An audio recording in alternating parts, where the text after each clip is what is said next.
Merci, Monsieur le ministre. La parole est à Madame Annie Genevard. Merci Madame la Présidente. Ma question s'adresse à Monsieur le ministre de l'Agriculture.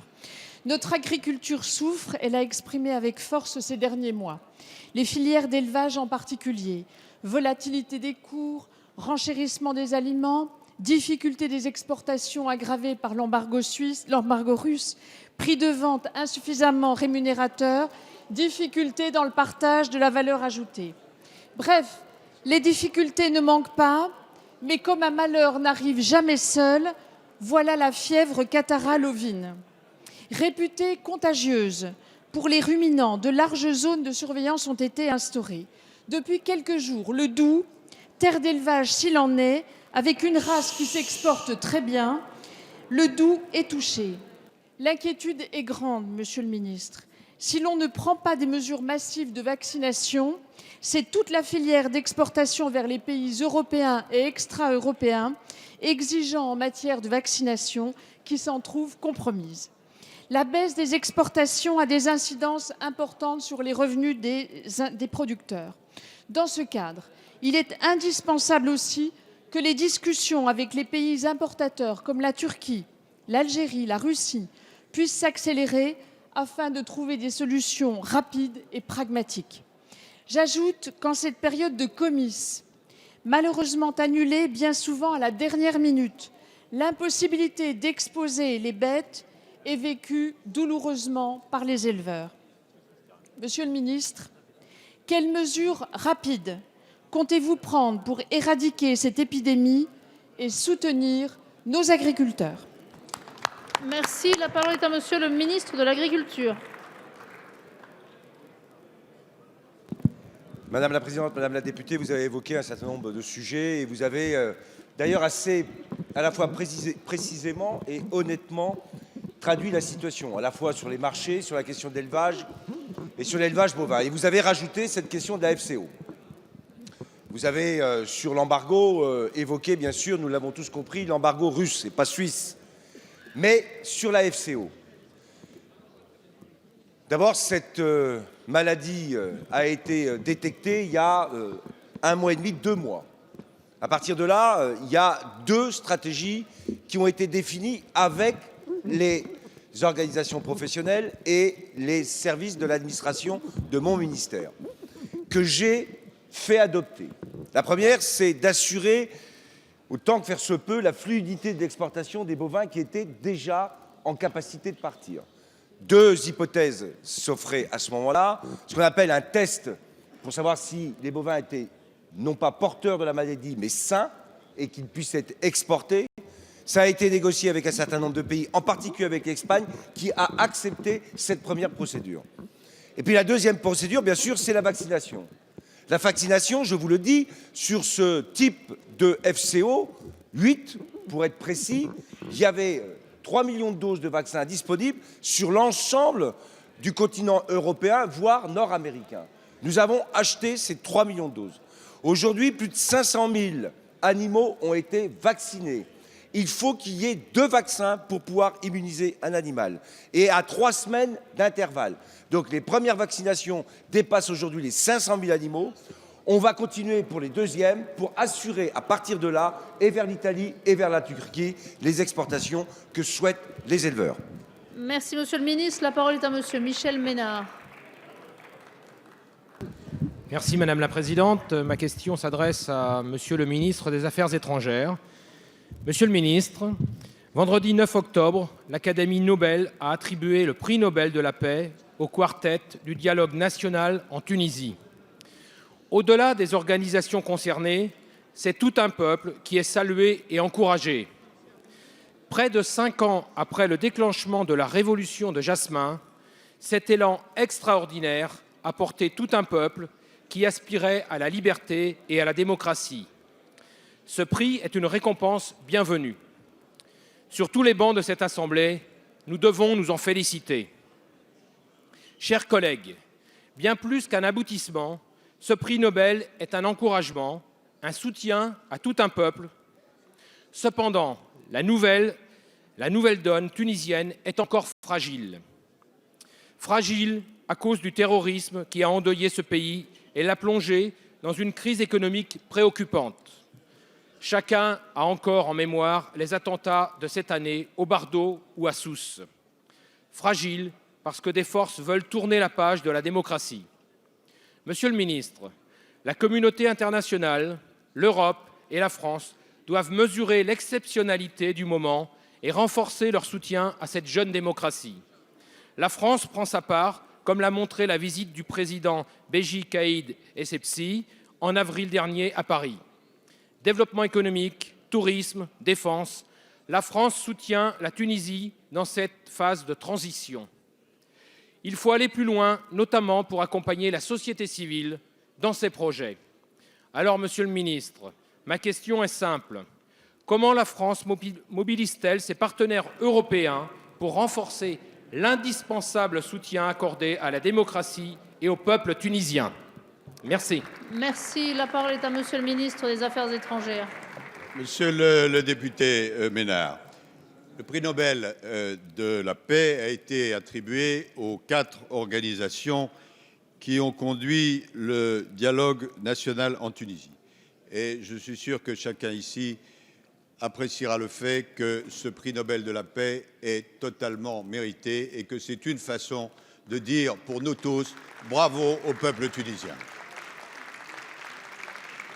Vous avez utilisé les termes qu'il faut, c'est une façon pour un pays qui souffre et qui a encore récemment souffert de terrorisme, de lui dire c'est la bonne voie. Vous avez résisté à toute une série d'excès, vous avez su mener votre chemin, eh bien le prix Nobel de la paix récompense tout cela.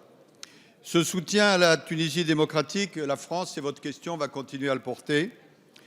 Nous allons poursuivre le renforcement de notre coopération avec la Tunisie, non seulement au plan politique, c'est une évidence, mais aussi au plan économique et au plan sécuritaire. Jean-Yves Le Drian était encore il y a quelques jours là-bas. Je rappelle, et cela répond à votre question, que c'est à la demande de la France que la réunion des ministres des Affaires étrangères de l'Union européenne à la fin juillet a décidé d'augmenter l'assistance économique et sécuritaire de l'Europe à la Tunisie. La Tunisie est aujourd'hui dans une phase d'espérance. Ce prix Nobel de la paix vient de le rappeler. Cet espoir doit vivre avec le soutien de l'Europe et de la France. Et personnellement, je recevrai demain soir au Quai d'Orsay les 4 lauréats du prix Nobel de la paix. Merci, Monsieur le ministre. La parole est à Madame Laure de la Raudière. Merci, Madame la Présidente. Mes chers collègues, ma question s'adresse à Monsieur le Premier ministre.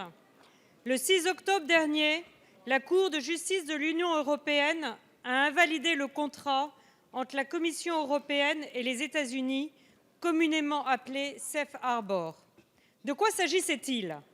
Cet accord passé en 2000 permettait aux entreprises américaines telles que Google, Facebook, Microsoft, Cisco et bien d'autres de recevoir, d'utiliser et d'exploiter sans garde-fou les données personnelles de nos concitoyens européens.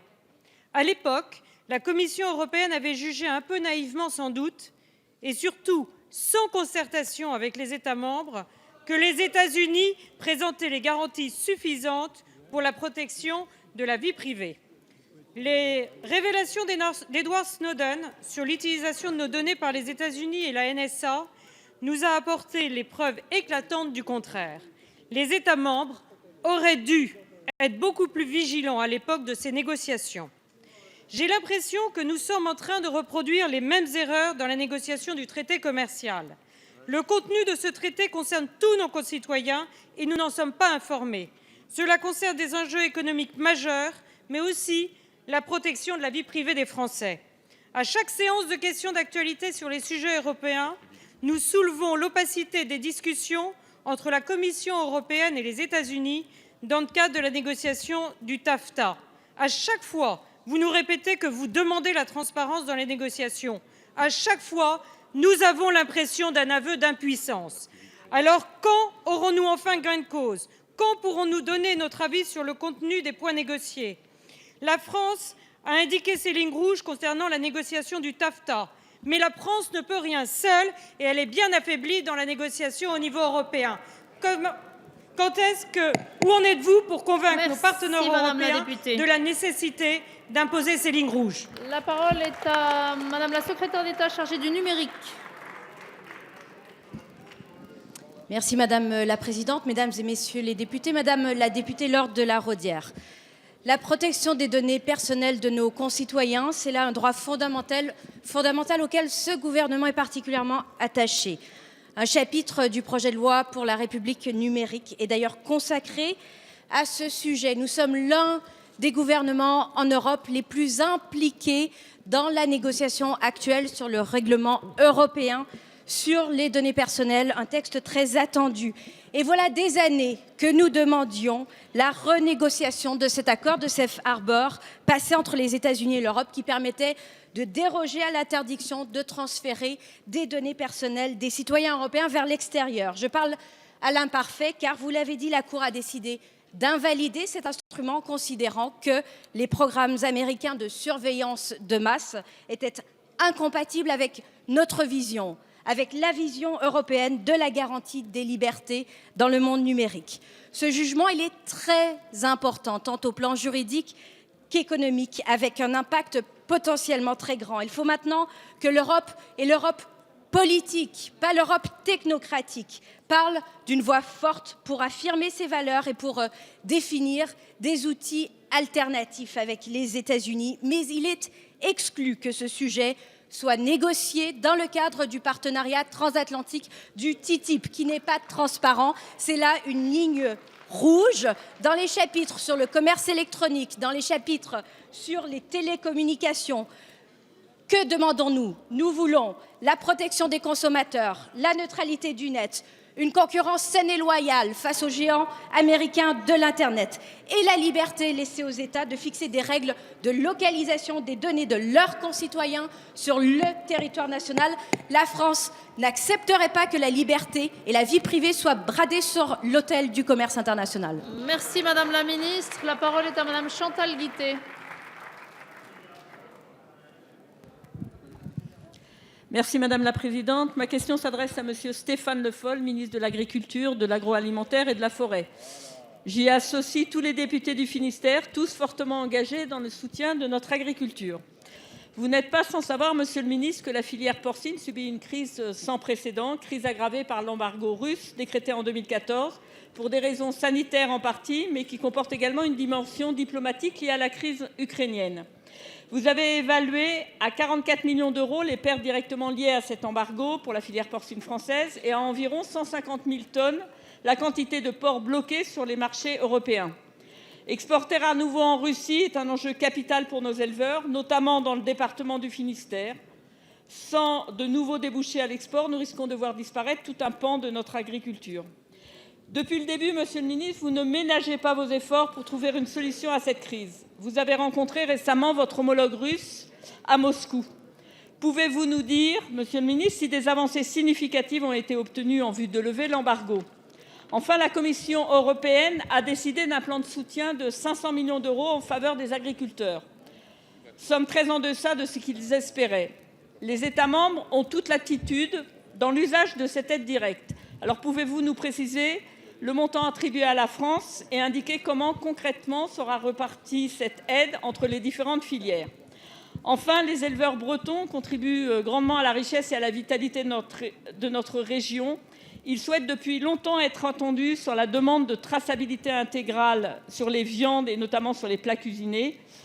Est-ce que vous croyez que cette revendication va aboutir dans un avenir très proche? Revendication que nous soutenons fortement. Je vous remercie.